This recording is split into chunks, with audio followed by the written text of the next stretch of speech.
மாநிலங்களின் உரிமைகளை பாதுகாக்க மத்திய மாநில அரசுகளின் உறவுகளை மேம்படுத்த ஓய்வு பெற்ற நீதிபதி குரியன் ஜோசப் தலைமையில் குழு அமைக்கப்படும் என்று முதலமைச்சர் மு க ஸ்டாலின் அறிவித்திருக்கிறார். சட்டப்பேரவையில் கேள்வி பதில் நேரத்திற்கு பிறகு முதலமைச்சர் மு க ஸ்டாலின் விதி எண் 110 கீழ் முக்கிய அறிவிப்பு ஒன்றை வெளியிட்டார்.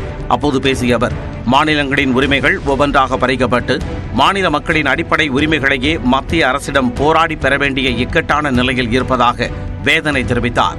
மாநிலங்கள் அனைத்து அதிகாரங்களையும் கொண்டவையாக விளங்கினால்தான் மாநிலங்கள் வளர்ச்சி அடையும் என்றும் இந்தியாவும் வலிமை பெறும் என்றும் கூறினார். இதனை உணர்ந்து மாநிலத்தில் சுயாட்சி, மத்தியில் கூட்டாட்சி என்ற பரந்துபட்ட கொள்கை முழக்கத்தினை தமிழ்நாடு தொடர்ந்து முடங்கி வருவதாகவும், முன்னாள் முதலமைச்சர் கருணாநிதி ஆட்சி காலத்தில் மத்திய மாநில அரசுகளின் உரிமைகள் குறித்து ஆய்வு செய்ய ராஜமன்னார் குழு அமைக்கப்பட்டதாகவும் குறிப்பிட்டார். இந்திய அரசியலமைப்பு சட்டத்தில் வழங்கப்பட்டுள்ள மாநிலங்களின் நியாயமான உரிமைகளை பாதுகாக்கவும், ஒன்றிய மாநில அரசுகளுக்கு இடையேயான உறவுகளை மேம்படுத்திடவும் உச்சநீதிமன்ற மேனாள் நீதியரசர் திரு குரியன் ஜோசப் அவர்களை தலைவராக கொண்ட குழு அமைக்கப்படுகிறது.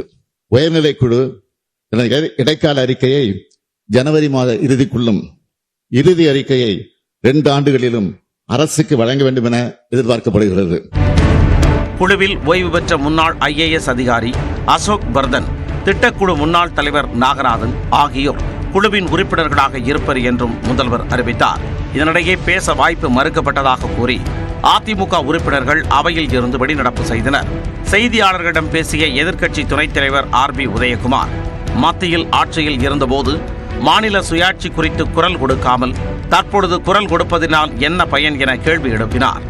மத்தியிலும் அவர்கள் அமைச்சரவையில் இருந்தார்கள், மாநிலத்திலும் அவர்கள் ஆட்சி பொறுப்பில் இருந்தபோது மக்கள் மீது உண்மையான அக்கறை இருந்திருந்தால், இந்த மாநில சுயாட்சியை பற்றி அப்போது பேசியிருந்தால், இவர்கள் கொடுக்கிற இந்த தீர்மானத்தை, இந்த அறிவிப்பை மக்கள் ஏற்றுக்கொள்வார்கள். மடைமாற்றம் செய்கிற, மக்களை ஏமாற்றுகிற இந்த அறிவிப்பை என்பது மக்களிடத்திலே எந்த விதமான தாக்கத்தையும் ஏற்படுத்தாது. இதைத் தொடர்ந்து முதலமைச்சரின் அறிவிப்புக்கு எதிர்ப்பு தெரிவித்து சட்டப்பேரவையில் இருந்து பாஜக உறுப்பினர்கள் வெளிநடப்பு செய்தனர். செய்தியாளர்களிடம் பேசிய பாஜக சட்டமன்ற குழு தலைவர் நைனா நாகேந்திரன், மாநில சுயாட்சியால் நாட்டின் வலிமை குறைந்துவிடும் என்றார். மாநிலங்களுக்கு தனியாக சுயாட்சி முழு அதிகாரம் கொடுக்க முடியாது என்பதுதான் எங்களுடைய கருத்து, பாரதிய ஜனதா கட்சியுடைய கருத்து. தேர்தலை முன்னிறுத்தி ஏதாவது ஒரு தீர்மானம் ஏதாவது கொண்டு வரணும் அவங்க நினைச்சிட்டு இருக்கிறாங்க. அது உண்மையிலேயே மக்களுக்கு விரோதமானது, இந்த தேசத்திற்கு விரோதமானது. அறிவிப்பை வரவேற்று பேசிய அனைவருக்கும் நன்றி தெரிவித்த முதலமைச்சர், அதிமுக கலந்து கொள்ளாதது வருத்தம் அளிப்பதாக தெரிவித்தார். மக்கள் தலைவர் எம்ஜிஆர் அவர்களாக இருந்தாலும் சரி, அவரை தொடர்ந்து அந்த இயக்கத்தை வழிநடத்திய அம்மையார் ஜெயலலிதா அவர்களாக இருந்தாலும் சரி, என்னதான் திமுகவுக்கும் அவர்களுக்கும் எவ்வளவு கருத்து மாறுபாடுகள் வேறுபாடு இருந்தாலும் தமிழ்நாட்டினுடைய உரிமைகளை விட்டுத்தர முடியாது என்ற நிலையில் இருந்து பல கோரிக்கைகளை ஆதரித்திருக்கிறார்கள். ஆனால் இன்றைக்கு என்ன சூழ்நிலை என்று புரியல.